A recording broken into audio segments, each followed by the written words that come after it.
Agora é a hora. Agora é a hora. Essa eu esperei, que eu tô coçando para fazer essa pergunta. Né? A gente falou aqui de vários pregadores. E eu quero saber a sua opinião, Gabriel Silva, e depois a sua, Gessé Ferreira. Sim, senhor. Sobre a pregadora Vitória Meu Silva. Deus. Souza, não? Souza, Vitória Souza, que está influenciando multidões. Aham. Você quer perguntar para mim? Comece por você. Nossa. Vamos ver quem é que vai me xingar agora, né? Bom, eu particularmente, assim, nós precisamos sempre trabalhar no campo do equilíbrio, né? Então, tipo assim, eu acredito que é uma menina convertida a Cristo, né? Mas que se enveredou pelo caminho da itinerância, e aquilo que a gente vinha falando no carro, Gessé, o caminho da itinerância, ele pode produzir para a pessoa uma coisa estranha, fama. E a fama, como eu disse para o Gessé há um tempo atrás, ela cega. Cega. As pessoas pensam que por serem famosas, pode fazer tudo o que quiser. Isso é verdade. Aí vem outro ponto que eu sempre coloco, sempre vou colocar: instrução. Aquela garota não foi instruída. Aquela garota foi instruída para ser artista. Aquela garota foi instruída e instrução que ela recebeu muito bem, né? Muito provavelmente por influência dos pais, para se autopromover, mostrar-se hoje como uma figura pública e uma influencer cristã, né? É tão tal que essas pessoas recebem prêmios por serem influencers cristãos, né? Então, assim, o que com todo respeito à pessoa, e aí os irmãos que vão comentar aqui, sei lá, tem que ter equilíbrio também, né? Porque aqui a gente está falando de uma questão pública e de uma questão que diz respeito à igreja. Não estou falando absolutamente nada no que diz respeito à pessoa, mas ao que ela expressa, ao que ela demonstra, ao que ela faz, né? Se tornou uma estrelinha do meio gospel, que as pessoas passaram a pagar caro para ouvir, né? E ouvir não sei o quê, porque não instrui, não informa, cria um espantalho evangélico no púlpito das igrejas. E a pergunta que eu me faço sempre é a seguinte: quais são os critérios que os pastores têm ao convidarem um pregador ou uma pregadora, seja lá quem for? Quais são os critérios? Porque nós devemos nos preocupar com quem nós colocamos no púlpito da igreja para pregar, para ensinar, para falar. Que nível de maturidade espiritual tem essa pessoa? Qual é o objetivo dessa pessoa ao assumir a tribuna, pegar o microfone e falar? Qual o propósito? Né? Esses dias eu ouvi uma frase do pastor Elias Torralbo e eu achei muito interessante. Ele disse, infelizmente, nós mundanizamos o ministério. Nós enxergamos o sucesso ministerial como enxergamos o sucesso secular, entende? É o que o Gessé falou, ministério não é carreira. Eu concordo plenamente com isso. Ministério é carreira, mas não carreira artística. Não é? Ministério não é carreira artística. Então, a igreja não promove artistas. A igreja não promove estrelas. A igreja não pode promover essas pessoas para se sentirem endeusadas, sabe? Então, assim, essa ideia de nós fazermos uma leitura como o mundo faz, para o público evangélico hoje, para você lotar uma igreja, você tem que trazer quem está em evidência. Né? Eu vi não importa se prega Bíblia ou não. Sim, qual o critério? O critério é fama. Fama. O critério é nome, é seguidores, é o cachê, porque parece que quanto mais alto o cachê, melhor é o pregador. Entende? O pregador fulano de tal não cobra. Então, se não cobra é porque não presta. Não é? Se não cobra é porque não presta. Se Chegou cobra, na não. Então é bom, porque se o cara tá botando lá 5 mil de oferta pra ele vir na igreja, esse cara é bom. Então vamos chamar esse camarada aí. Eu já ouvi pastores dizerem pra mim em determinadas igrejas que eles foram convidados e porque não colocaram valor pra ir até a igreja, não, desconvidaram eles. Aconteceu comigo. Não é? Então, assim... Sim, senhor. Ou se o que você cobrou foi menos do que eles esperavam, ele te acha que é um pregador fraco. Fraco, exatamente. Então, qual o critério? Mas ainda Hoje, assim eu não hoje, cobro. hoje você põe... eu sei que tem homens que Deus deu fama, que Deus deu peso. Eu parto daquele princípio lá do Antigo Testamento. Deus diz para Abraão, engrandecerei o teu nome. Então, se Deus quiser engrandecer o nome de um homem para a glória dele, ele faz. Agora, Deus nunca dá nome e fama para um homem para ele se gloriar. Entende? Então, vê bem, as pessoas pensam que os melhores pregadores para se ouvir são aqueles que têm sucesso ministerial. Aí, em outras palavras, o que é sucesso ministerial?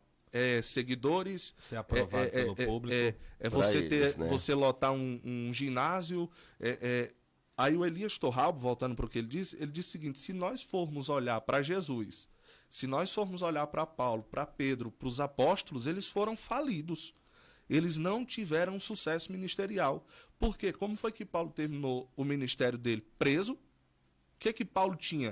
O que foi que ele disse para Timóteo trazer? Traz a capa que eu deixei em Troades, livros e pergaminhos. O bandeirante da fé, o camarada que escreveu 13 das principais epístolas que compõem o Novo Testamento, o camarada que implantou igrejas, o maior teólogo de todos os tempos, a mente brilhante do cristianismo, o homem de maior destaque no Novo Testamento depois de Cristo é o apóstolo Paulo. E termina a carreira pobre, com a capa velha, um punhado de livros e pergaminhos jogado.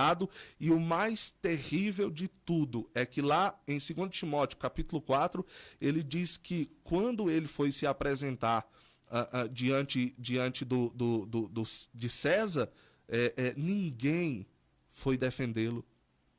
Então, Paulo pregou para uma multidão, evangelizou uma multidão, foi um pregador gigante, mas quando foi preso por conta do evangelho, Paulo não foi bandido, Paulo não roubou nem matou ninguém, Paulo simplesmente pregou e foi preso, e os crentes disseram para ele: a gente não vai visitar nem defender Paulo coisíssima nenhuma. Então, se nós partirmos do pressuposto que o mundo se utiliza para definir sucesso, Paulo era falido. Qual foi o fim de Cristo? Humanamente falando, uma cruz, falido. Qual foi o fim de Pedro? Uma cruz, falido. Qual foi o fim dos apóstolos? Martírio. Qual foi o fim de João preso na ilha de Patmos? Que sucesso é esse? Aí eu pergunto para vocês, meus amigos, alguém tem ousadia hoje, ou na história da igreja, sei lá quando, de se levantar, ou alguém falar por eles, até porque estão mortos, né? Mas eu digo, os do presente, se tem condições de se levantar e dizer que alguém foi tão relevante para o reino de Deus quanto Cristo, quanto Paulo, quanto Pedro, quanto o ministério dos apóstolos. Quem hoje pode bater no peito e dizer assim: eu sou o Paulo dessa geração? Quem pode? Ninguém. Você entende? Então, tipo assim, a gente olha para essa mocinha aí e vê o que o povo promove, vê que o Gessé falou algo aqui, eu ia comentar, mas esqueci. Você também ponderou o que ele disse. Em outras palavras, vocês não disseram isso, mas eu entendi que a igreja hoje ela promove seus ídolos, cara. Meu pregador favorito, minha pregadora favorita. Que absurdo você ver aquela moça chegando na porta de uma igreja e ter uma multidão louca, alucinada. Olha, eu respeito você admirar uma pessoa, querer ali bater um papo com um pregador, com um cantor, não tem problema. Agora, outra coisa é você ovacionar. Outra coisa é você colocar um sentimento idolátrico, né? A pessoa aceitar a ovacionação. A pessoa sai para fora do carro acenando como se fosse aquele artista, aquela coisa, aquela celebridade do Hollywood gospel, né? Então, tipo assim, isso é um absurdo, cara. E eu tenho certeza que se essa moça tem consciência do que ela está promovendo no reino de Deus, ela vai se arrepender. Eu tenho certeza. Se ela não tem, aí eu já não posso falar. Mas essas pessoas que expõe um sentimento idolátrico que ovaciona uma moça dessa ou qualquer outro pregador com esse tipo de sentimento, ou eles se arrependem do pecado de idolatria, que é gravíssimo. A gente fala muito de adultério, né? A gente fala muito de quem adulterou, de não sei o que. A gente precisa falar de quem está idolatrando, sabe? De quem está olhando para uma pessoa e endeusando. Nossa, se não for o Gabriel Bezerra pregando, Deus não fala. Isso é gravíssimo. É gravíssimo. Nós vamos já passar para a opinião do Gessé aqui. Vamos lá. Mas olha só, eu não sei nem se eu devo falar isso aqui. O Gabriel falou uma coisa aqui interessante sobre a questão da idolatria, sobre endeusar, sobre ovacionar. Eu estava num congresso chamado Adocas, eu estava lá, não estou falando mal do evento, mas eu vi o que aconteceu lá.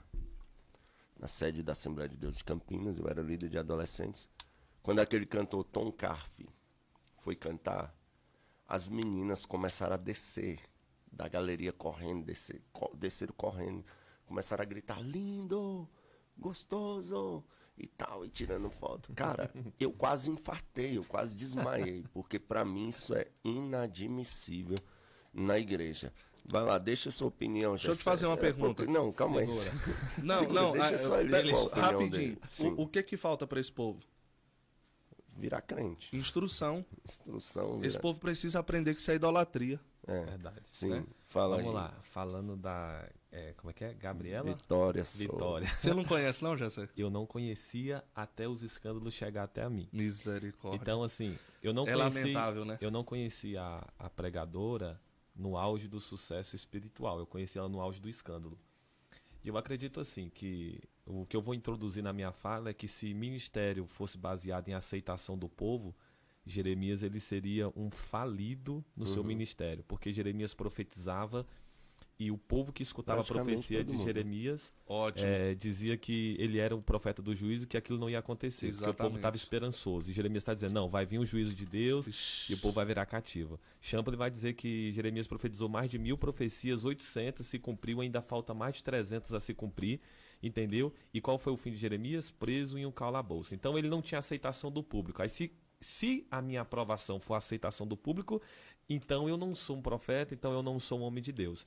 E falando da pregadora, ela é tão aceita pelo povo que isso acabou mudando a forma dela de viver. Por quê?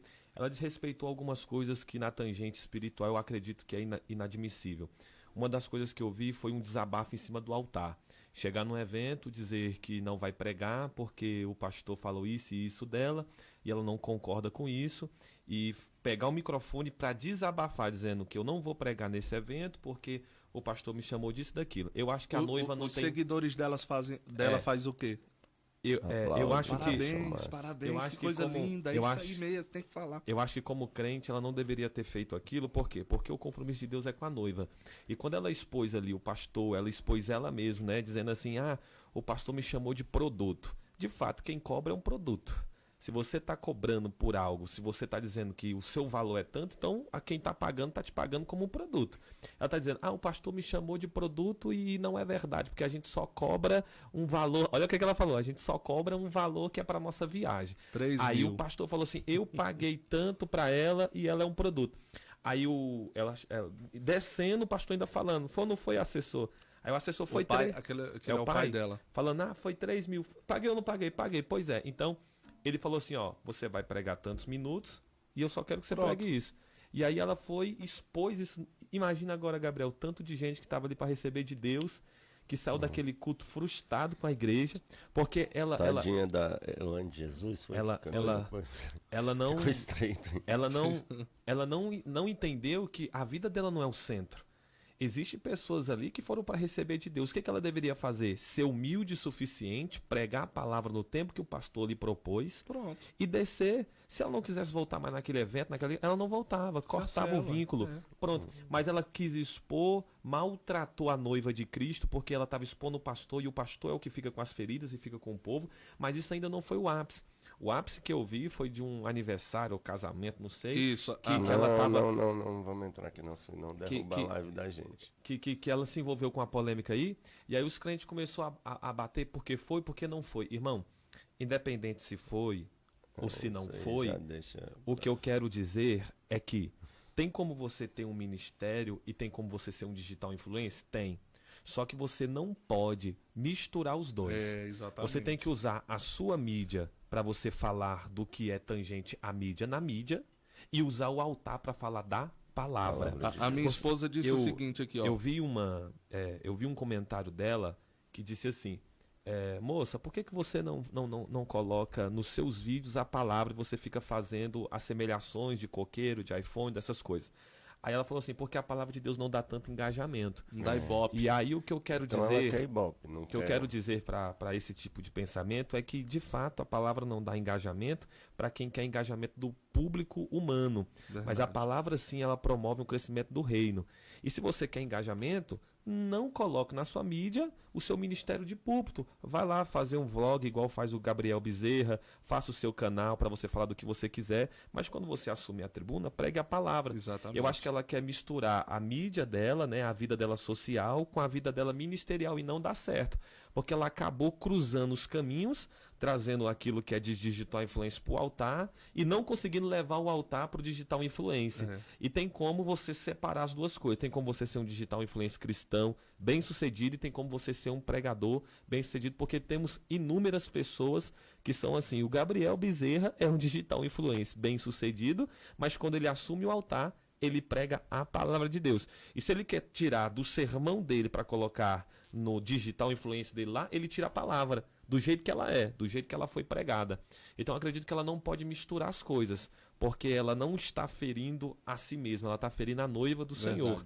E no final das contas, a Bíblia diz, ai daquele que vem o escândalo. Melhor é que se lançasse no mar ou no rio com a pedra de moinho amarrada ao seu pescoço. Se você for olhar lá na cultura judaica, o tamanho de uma pedra de moinho, ela é muito grande, cara. O peso de uma pedra te leva pro abismo do mar ou pro abismo do rio. Então, tipo assim, o que Deus está falando é muito sério. Ai dessa pessoa que vem um escândalo. Então, a gente tem que orar. Eu não posso falar dela de forma pessoal porque eu não a conheço, mas eu posso falar do que veio até a mídia. Então, gente, nós temos que orar para que esses escândalos acabem, né? A minha esposa disse o seguinte aqui, ó. Deus levou ela em lugares que ela não teve a coragem de pregar a verdade.